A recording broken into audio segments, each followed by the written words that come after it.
Pollution মানে পানি দূষণ নিয়ে কিছু বাক্য জিজ্ঞেস করব। বলো তো, পানি আমাদের জীবনে খুবই গুরুত্বপূর্ণ। Water is very important in our life.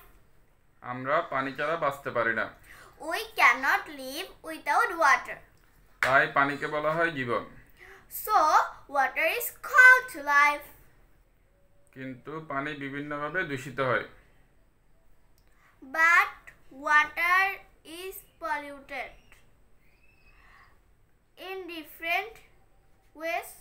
ওকে, মানুষ ময়লা আবর্জনা নিক্ষেপ করে পানিতে। Man throws waste and rubbish into water. কৃষকেরা তাদের মাঠে রাসায়নিক সার ব্যবহার করে। Farmers use chemical fertilizers in their field. ওকে, এইভাবে পানি দূষিত হয়। Thus, water is polluted. Thank you. Welcome.